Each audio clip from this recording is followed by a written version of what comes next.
यही कैरेक्टरिस्टिक्स है ना। तो एससीआर की जो वर्किंग है वो आपने पढ़ी हुई है शायद। अपना एससीआर वाला कंप्लीट हो गया था ना, या बच रहा था?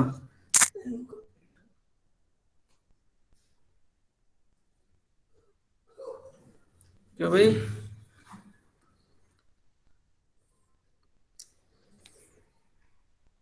यही कैरेक्टर्स तो एससीआर कंप्लीट हो गया था या नहीं हुआ था?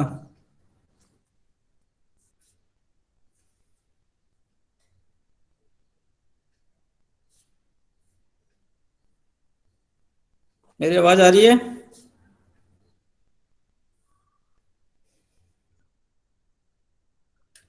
तो सेकंड एक्सपेरिमेंट हो गया था, नहीं हुआ था?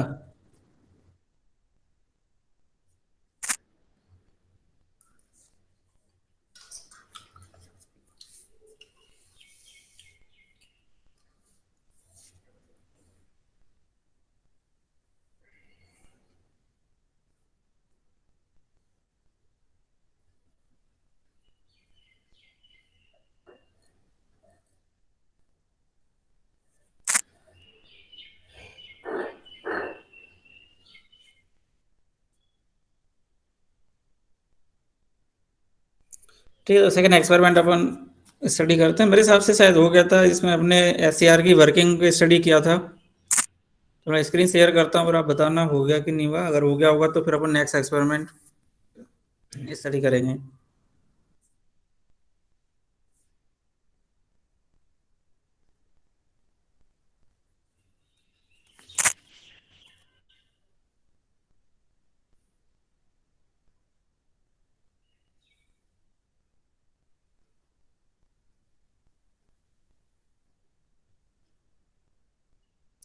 मेरे हिसाब से शायद हो गया था, क्योंकि लास्ट टाइम हमने एससीआर की वर्किंग डिस्कस किया था। आप लोगों ने बोला था कि थोड़ा वापस से रिवाइज करा दो।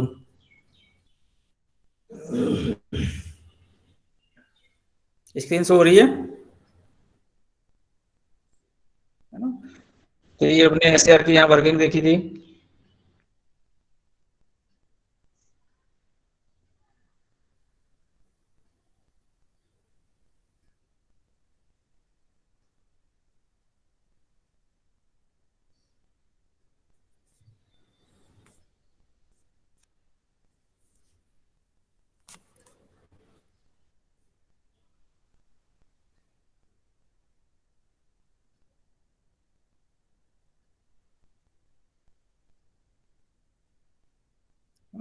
चलो वापस देख लेते हैं एक बार।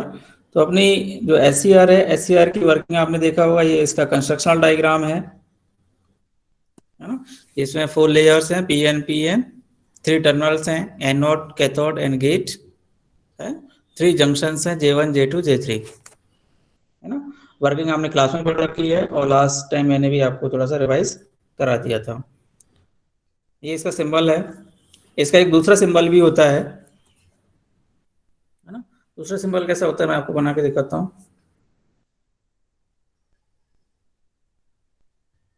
इसका जो गेट है वो आपको दिख रहा है कि कैथो जो टर्मिनल है उस साइड से निकल रहा है। लेकिन जो इसका दूसरा सिंबल भी होता है जिससे अपन डिनोट करते हैं, ये इसके साइड से निकलता है। तो ये अपना एनोड हो गया, ये cathode, and this is the gate terminal, है ना। कुछ एक इस तरह का भी सिंबल होता है एससीआर का। ठीक है, लेकिन जनरली हम ये वाला सिंबल यूज करते हैं। This is the physical view of SCR. ठीक है, तो ये अपने लास्ट टाइम स्टडी कर लिया था, है ना। अपन देखते हैं इसे कंस्ट्रक्शन जो सर्किट डायग्राम है, सर्किट डायग्राम अपन यूज करते हैं ये कैरेक्टरिस्टिक्स प्लॉट करने के लिए, जिसमें एससीआर कैरेक्टरिस्टिक्स को हमें ड्रॉ करना है ना।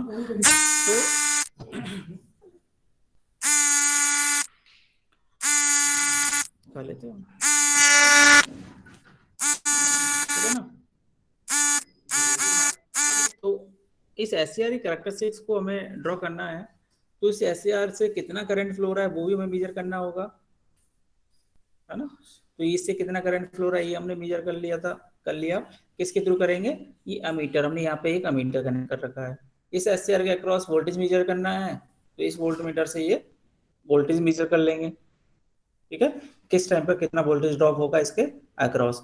तो हमारा जो राइट साइड वाला जो सर्किट है एसईआर के राइट साइड वाला, इसे बोलते हैं अपन पावर सर्किट। यहाँ से इधर वाला जो सर्किट है ये है पावर सर्किट, एंड जो लेफ्ट वाला जो सर्किट है ये है कंट्रोल सर्किट, है ना। जो कंट्रोल सर्किट है वो होता है लो पावर सर्किट, एंड जो हमारा पावर सर्किट है जिसका नाम अपन पावर ही बोल रहे हैं तो ये हाई पावर सर्किट होता है, जिसमें अपन हाई वोल्टेज अप्लाई करते हैं, ठीक है ना। अब इसकी कैरेक्टरिस्टिक्स को हमें ड्रॉ करना है। कैरेक्टरिस्टिक्स इसकी होती कैसी है, जो आपको नीचे डायग्राम दिख रहा है ये इसकी कैरेक्टरिस्टिक्स होती है, जो अपनी थ्योरी में भी पढ़ा, है ना। हमारी जो एससीआर है यूनि डायरेक्शनल डिवाइस है एंड कंट्रोल डिवाइस है। कंट्रोल क्यों बोल रहे हैं, क्योंकि जब तक इसको कंट्रोल सिग्नल नहीं मिलेगा तब तक ये ऑन नहीं होगी, है ना। एससीआर ऑन नहीं होगा, एससीआर ऑन नहीं होगा तो हमारा सर्किट कंप्लीट नहीं होगा, यानी स्विच ऑन नहीं होगा, है ना। SCR as a switch work करता है, स्विचिंग डिवाइस है, ठीक है ना। तो अब इसी कैरेक्टरिस्टिक ड्रॉ करने के लिए हम क्या करते हैं कि हमारा जो कंट्रोल सर्किट है यहाँ से कोई गेट करंट सेट करते हैं, उस गेट करंट के लिए हम क्या करते हैं फिर यहाँ से वोल्टेज अप्लाई करना स्टार्ट कर देते हैं। जो हमारा पावर सर्किट है उस पावर सर्किट में हमने 50 वोल्ट अप्लाई कर रखा है, और उसको वेरिएबल बनाने के लिए हमने यहाँ पर आप एक पोटेंशियोमीटर भी कनेक्ट कर रखा है, ठीक है। यहाँ आपको दिख रहा है ये है एक पोटेंशियोमीटर जो इस वोल्टेज को वेरिएबल बनाएगा। तो इस वेरिएबल वोल्टेज को हम धीरे धीरे इंक्रीज करते रहते हैं वोल्टेज को। जब वोल्टेज को इंक्रीज करेंगे तो यहाँ पर जो करंट की वैल्यू है, जो एनोड से जो करंट फ्लो हो रहा है उस करंट की वैल्यू इंक्रीज होगी,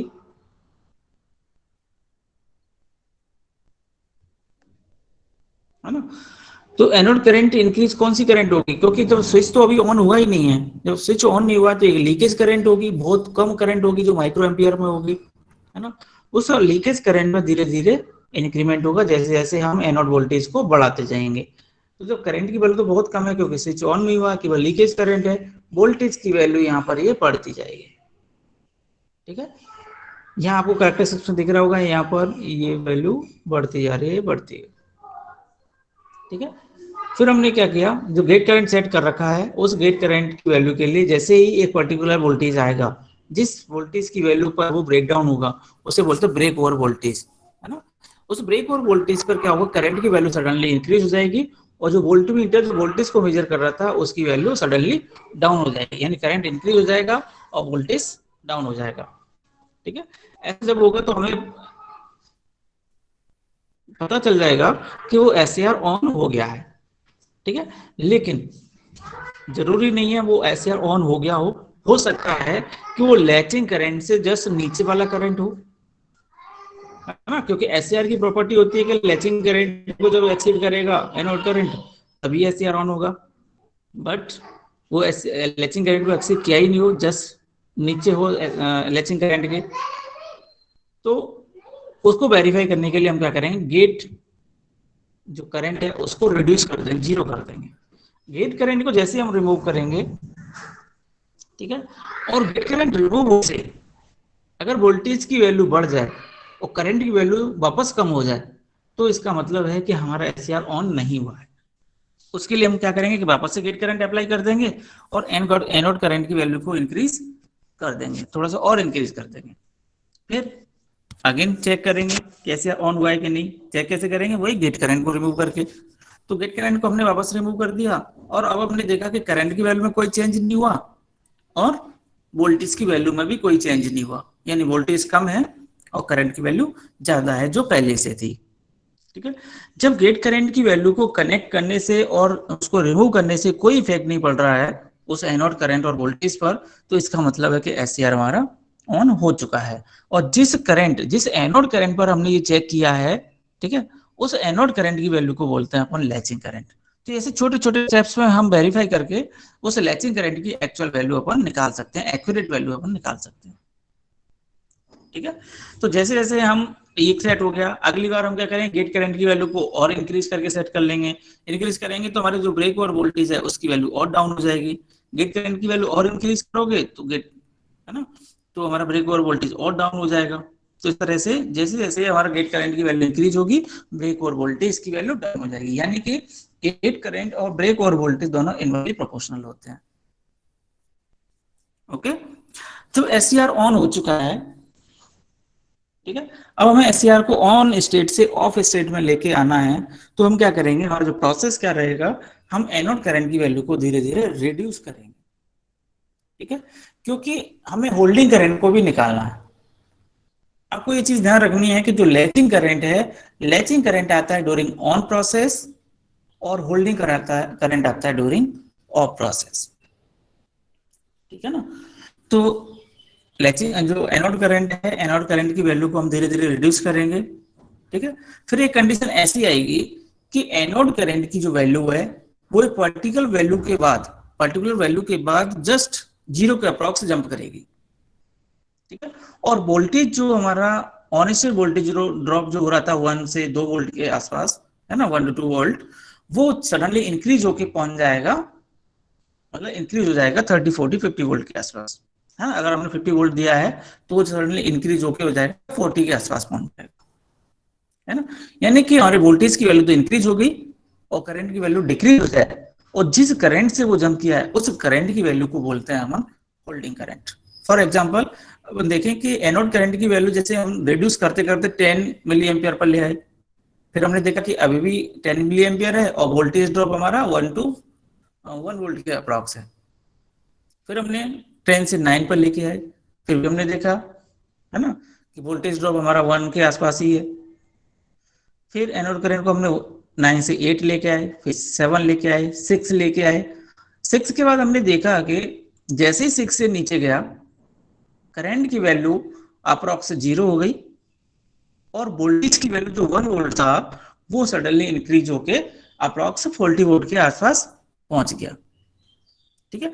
तो ये जो सिचुएशन है वो एससीआर के टर्न ऑफ की सिचुएशन होती है, ठीक है। स्विच ओपन हो गया तो वोल्टेज ड्रॉप बढ़ गया, है ना, क्योंकि जो वोल्टेज ज्यादा कब मिलता है हमें, जब स्विच ओपन होता है, सर्किट ओपन होता है ना।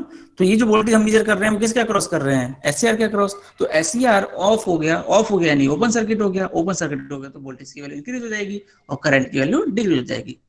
तो जो 6 मिली एम्पियर से जैसे जो जंप किया था, तो इसका मतलब है कि हमारी होल्डिंग करंट की जो वैल्यू है वो कितनी होगी, 6 मिली एम्पियर। जिस करंट की वैल्यू से वो जंप किया है वो करंट की वैल्यू हमारी हो जाएगी होल्डिंग करंट। क्लियर है, लैचिंग करंट और होल्डिंग करंट। तो ये दोनों करंट हमें यहाँ मेजर करने थे, ठीक है। अब इसके लिए हमारी एक टेबल बनेगी, है ना। ये जो आपको टेबल शो हो रही है जिसमें हमने पहले IG1 की वैल्यू को सेट कर ली, मान लो 4 मिली एम्पियर सेट कर लिया IG की वैल्यू, है ना, for example 4 milli ampere set कर लिया। अब इस करंट गेट करंट की वैल्यू पर हम क्या करेंगे, एनोड वोल्टेज की वैल्यू को धीरे धीरे इंक्रीज करेंगे, उसके साथ करंट की वैल्यू में क्या चेंजेस आ रहे हैं वो अपन नोट करते जाएंगे। पहले हमने देखा, मान लो कि 5 वोल्ट पर हमने क्या देखा, है ना, 5 पर क्या वैल्यू आई तो ये नोट कर ली, फिर 10 पर देखा, 10 पर क्या वैल्यू आई वो नोट कर ली। ऐसे करके हमने 40-50 वोल्ट तक पूरे नोट कर लिया, ठीक है। अगर ये तभी ऑन नहीं हो रहा है तो हम एनोड करंट को और बढ़ाएंगे, क्योंकि हमने जो सर्किट यूज किया है इस सर्किट में एक वेरिएबल रेजिस्टर भी यूज किया है, ये वाला, है ना। तो ये वेरिएबल रेजिस्टर के वैल्यू को हम क्या करेंगे, अब रिड्यूस करेंगे। वेरिएबल रेजिस्टेंस की वैल्यू जब रिड्यूस होगी तो करंट की वैल्यू इंक्रीज होगी, और उस करंट की वैल्यू से हमारा जो लैचिंग करंट को एनोड करंट एक्सीड करेगा, है ना। तो वहां से जैसे ही वो करंट मिल रहा है हमें, एससीआर ऑन हो रहा है, तो उस लैचिंग करंट को भी नोट कर लेंगे इस टेबल में। फिर जब ऑन ऑफ हो गया उससे फिर हम ऑफ करेंगे, ऑफ करते टाइम हमें होल्डिंग करंट मिलेगा तो उस होल्डिंग करंट की वैल्यू को भी इस टेबल में नोट कर लेंगे, ठीक है। फिर अगेन हम क्या करेंगे, आईजी की वैल्यू को दूसरे एक सेट कंप्लीट हो जाएगा ये, अगर हमें दूसरा सेट लेना है तो उस आईजी की वैल्यू को हम चेंज कर लेंगे। आईजी की वैल्यू को जब हम चेंज करेंगे, है ना, इंक्रीज करके, तो हमें एक सेट और मिल जाएगा। तो ऐसे करके डिफरेंट डिफरेंट सेट हम ले सकते हैं, ठीक है। तो इस तरीके से जब इन रीडिंग्स के थ्रू वीए और आईए के बीच में एक ग्राफ प्लॉट करेंगे, जब ग्राफ प्लॉट करेंगे तो हमारे जो थ्योरेटिकल कैरेक्टरिस्टिक्स हैं ऐसा ही हमारा एक ग्राफ प्लॉट हो जाएगा, ठीक है। और यहां से हमने होल्डिंग करंट लैचिंग करंट भी निकाले, ठीक है। तो ये प्रोसेस रहेगा हमारा ये कैरेक्टरिस्टिक्स फाइंड आउट करने का एसईआर की। इसमें कोई डाउट है किसी को?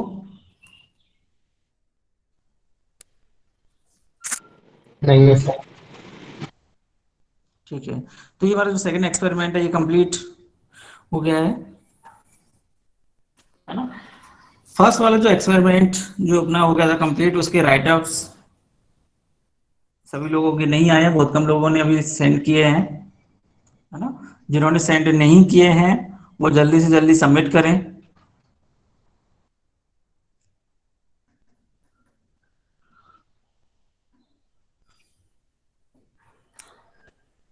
ये आपको जो दिख रहा है ये थर्ड एक्सपेरिमेंट है अपना, study operation of dike and trike, plot BA characteristics of dike and observe the Wigner voltage, और plot BA characteristics for trike। ठीक है, तो पहले अपन डाइक देखते हैं। देखो डाइक क्या होता है, डाइक का आपको जो कंस्ट्रक्शनल डायग्राम जो दिख रहा है इस पर, है ना, ये इसका कंस्ट्रक्शनल डायग्राम है। ठीक है, अब ये जो कंस्ट्रक्शनल डायग्राम है इसमें आपको दिख रहा होगा कि पी एन इस तरह की हमारी लेयर्स हैं, है ना, 4 लेयर्स हैं। इन 4 लेयर्स को अगर हम देखें तो ये 4 लेयर्स तो हमारे एससीआर में भी थी, है ना, एससीआर में भी थी ना 4 लेयर्स तो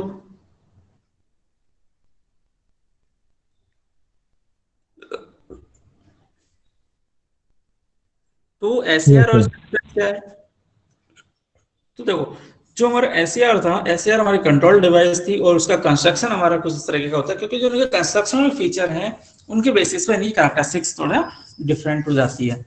अब इसमें आपको दिख रहा होगा यहाँ इसमें कोई गेट टर्मिनल हमने यूज नहीं किया, केवल 2 टर्मिनल डिवाइस होती है ये। जो डाइक होता है, डाइक को बोलते हैं अपन डायोड फॉर एसी। तो डायोड फॉर एसी क्यों बोलते हैं, क्योंकि ये डायोड की तरह ही वर्क करता है, इसके लिए हमें कोई कंट्रोल सिग्नल नहीं चाहिए होता है। हम जैसे ही वोल्टेज अप्लाई करते हैं, ठीक है, तो एक डायरेक्शनल, ये दो बाई डायरेक्शनल डिवाइस होती है, ध्यान रखना है। हाँ, ये T1 से T2 भी कंडक्ट कर सकता है ना, और ये T2 से T1 की तरफ भी कंडक्ट कर सकता है। ये बाई डायरेक्शनल होता है, दोनों तरफ ये कंडक्ट कर सकता है। अगर ये हम करंट फ्लो कराना चाहें, ठीक है ना, ये T1 से T2 ऐसे करंट भी फ्लो हो सकता है, और अगर हम चाहें तो ये ऐसे करंट भी फ्लो हो सकता है, ये दोनों डायरेक्शन करंट फ्लो करा सकता है। तो इसलिए हमने इसके जो 2 टर्मिनल थे इसको हमने एनोड और कैथोड नहीं बोला, क्योंकि एनोड कैथोड बोलते ही वो टर्मिनल फिक्स हो जाते हैं, एनोड पॉजिटिव कैथोड नेगेटिव। ठीक है, लेकिन इसमें से दोनों ही डायरेक्शनल आती हैं, तो दोनों डायरेक्शन आती हैं तो हम इनको फिक्स नहीं कर सकते, तो इसलिए हमने टर्मिनल नाम दिया इनको टर्मिनल T1 और टर्मिनल T2।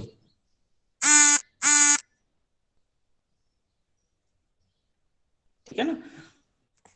अब देखो हमारी जो इसमें फुल जो लेयर्स हैं, लेकिन इसका जो कंस्ट्रक्शन है वो कंस्ट्रक्शन हम थोड़ा सा इस तरीके का करते हैं कि ये विदाउट गेट करंट ऑन हो जाता है। जैसे हमने एक टर्न ऑन मेथड पढ़ा था एससीआर में, फॉरवर्ड वोल्टेज ट्रिगरिंग।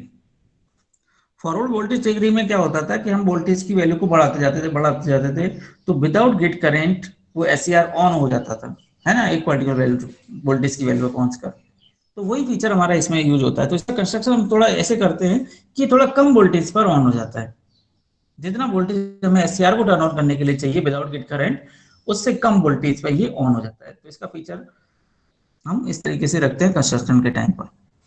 अब ये वर्क कैसे करेगा, देखो हमारा जो T1 टर्मिनल है वो T1 इधर P से भी कनेक्टेड है, ये आपको दिख रहा है, और इधर ये N से भी कनेक्टेड है। यहाँ एक मेटल की लेयर रहती है जो ये दोनों लेयर से कनेक्टेड होती है, N को भी कनेक्ट करके रखती है और P को भी। ऐसे ही लोअर साइड में यहाँ पर ये पूरी एक लेयर होती है, मेटल लेयर, है ना, जो P से भी कनेक्ट होती है और N से भी कनेक्ट होती है। अगर हमने T1 को पॉजिटिव रखा, T2 को नेगेटिव रखा, तो हमारा करंट किधर से फ्लो होना चाहिए, T1 से T2 ऐसे करंट फ्लो होना चाहिए, है ना। जब ऐसे करंट फ्लो होगा तो उस समय हमारी जो लेयर्स वर्किंग में आएंगी वो इधर ये P, इधर ये N, फिर ये P और N, ये जो लेयर्स है वो काम में आएंगी, और हमारा जो करंट है वो ऐसे फ्लो होगा। ठीक है। अगर हमें अपोजिट डायरेक्शन में करंट फ्लो कराना है तो T2 को हम पॉजिटिव कर देंगे, T1 को नेगेटिव, और हमारा जो करंट है वो इधर से फ्लो होगा। अब हमारे जो लेयर्स हैं वो कौन से काम में आएंगी, लोअर साइड से हम देखेंगे पी एन, है ना। इधर से हम देखें तो ये जो P है ये हमारी वर्किंग में आएगी, ए एन, फिर ये P, फिर ये एन। तो हमारा जो करंट फ्लो होगा वो इधर से ऐसे फ्लो होगा।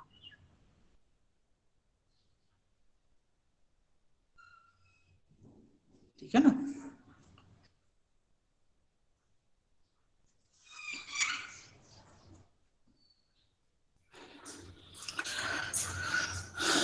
अब इसमें अगर हम डायोड की बात करें कि हम एंटी पैरेलल में तो डायोड ही कनेक्ट कर देते, दोनों डायरेक्शन में ही करंट फ्लो कराना था तो हम डायोड ही कनेक्ट कर देते।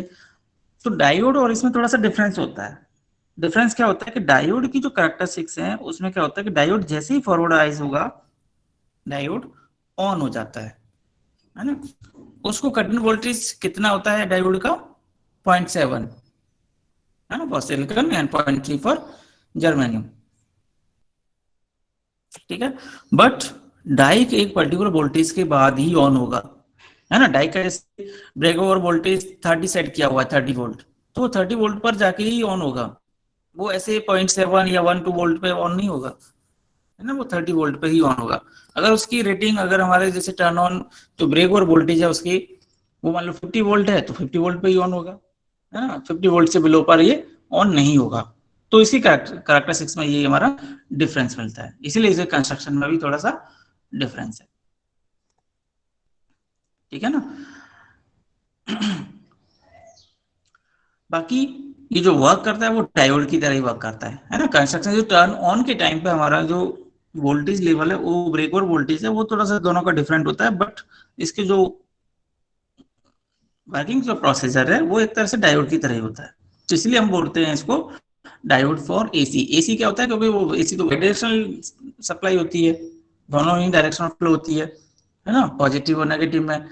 तो जो पॉजिटिव नेगेटिव में होती है तो इसलिए ये डिवाइस भी दोनों डायरेक्शन में वर्क करती है।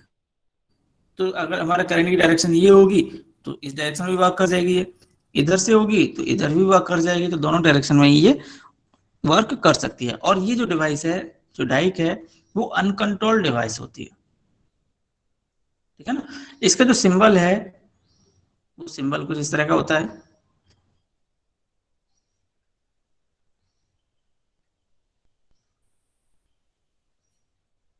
देखो ये डाइक का सिंबल है ना। आपको दिख रहा है कि दो डायोड जैसे हमें दिख रहा है जो एंटी पैरेलल में कनेक्टेड है दोनों डायरेक्शन में, है ना।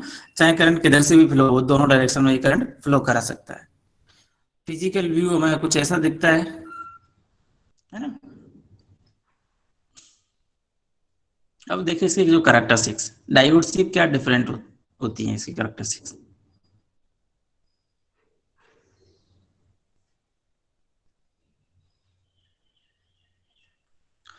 देखो डायोड की कैरेक्टरिस्टिक्स में तो क्या होता है कि जैसे ही फॉरवर्ड वोल्टेज मिला ये ऐसे ऑन हो जाता था, है ना। मेरी आवाज आ रही है ना।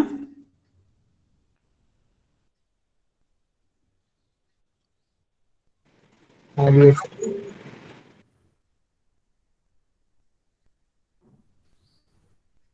पता चले मैं डिस्कनेक्ट हो गया और मैं इधर बोले जा रहा हूँ और पीछे से मीट डिस्कनेक्ट हो गया, क्योंकि नेटवर्क प्रॉब्लम आ रही है आज कुछ ज्यादा है यहाँ पे।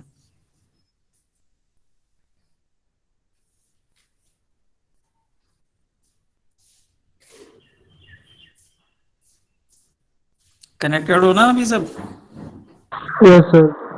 ठीक है ना। तो इसके जो कैरेक्टर्स देखें तो जैसे ही हम फॉरवर्ड किसी डायरेक्शन में वोल्टेज अप्लाई करेंगे, जैसे मान लो कि T1 को हमने पॉजिटिव सप्लाई से कनेक्ट किया है, T2 को नेगेटिव सप्लाई से कनेक्ट किया है, ठीक है ना। तो फर्स्ट क्वाड्रेंट में हमें ये कैरेक्टरिस्टिक मिल रही है। तो उस ड्यूरेशन में क्या होगा, ट्रांसफर, ठीक है ना। तो यहाँ पर ये आपको एक लीकेज करंट मिलेगा, ठीक है। तो ये लीकेज करंट हो रहा है ना, वोल्टेज की वैल्यू कम बढ़ाते जा रहे हैं, इधर ये वोल्टेज की वैल्यू कम बढ़ाते जा रहे हैं, तो ये केवल लीकेज करंट फ्लो रहा है। जैसे ही हमें बीबीओ मिलेगा, ब्रेक और वोल्टेज मिलेगा, ये पर्टिकुलर वोल्टेज की वैल्यू मिलेगी, इस वोल्टेज की वैल्यू मिलते ही ये टर्न ऑन हो जाएगा। अब टर्न ऑन होते ही इसमें सडनली करंट की वैल्यू इंक्रीज नहीं होगी और वोल्टेज की वैल्यू सडनली डाउन नहीं होगी, धीरे धीरे इसमें वोल्टेज की वैल्यू डाउन होगी, है ना, ये डाउन हो गई, ठीक है ना, और करंट की वैल्यू इंक्रीज हो गई, फिर हमें मिल जाएंगी। अगर हमें रिवर्स में कंडक्ट कराना है तो मान लो इधर हमने T1 को पॉजिटिव लिया था, तो इधर हम T2 को पॉजिटिव लेंगे, ठीक है, और T1 को नेगेटिव ले लिया, ठीक है। तो T2 को पॉजिटिव, T1 को नेगेटिव ले लिया, तो इस डायरेक्शन में, अपोजिट डायरेक्शन में हमारी सेम कैरेक्टरिस्टिक्स हमारी बनेंगी, जो हमारी फर्स्ट क्वाड्रेंट में बनी थी वैसी कैरेक्टरिस्टिक्स हमें थर्ड क्वाड्रेंट में मिल जाएंगी, बिल्कुल अपोजिट, क्योंकि दोनों डायरेक्शन में वो सेम ही वर्क करता है,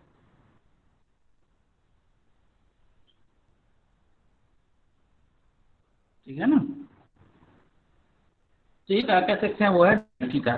टाइप को जो हम यूज करते हैं वो जनरली वैसे ज़्यादा इसके एप्लीकेशन नहीं है, इसको जनरली हम यूज करते हैं ट्राइब की फायरिंग सर्किट में। ट्राइब को जब हम गेट पास प्रोवाइड कराते हैं सर्किट में ट्राइब को यूज करते हैं, ठीक है ना, क्लियर है।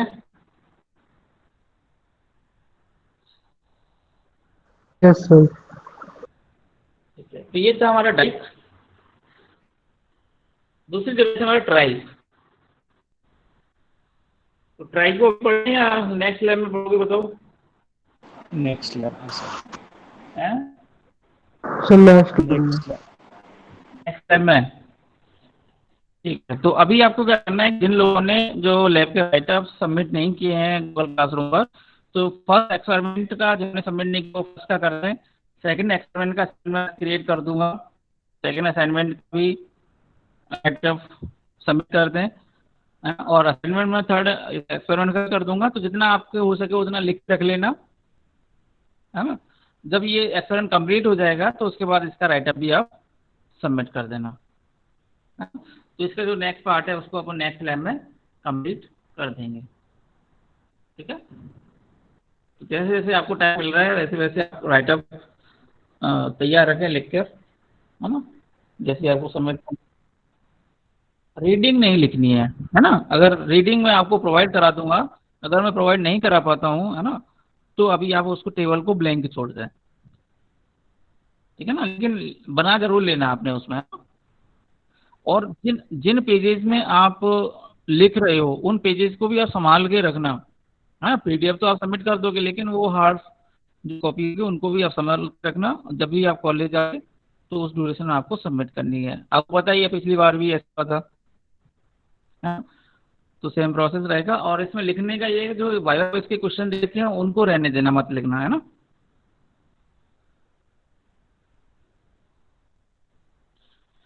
ठीक है, तो अभी अटेंडेंस के लिए आपके रोल नंबर ड्रॉप कर दो चैट बॉक्स में।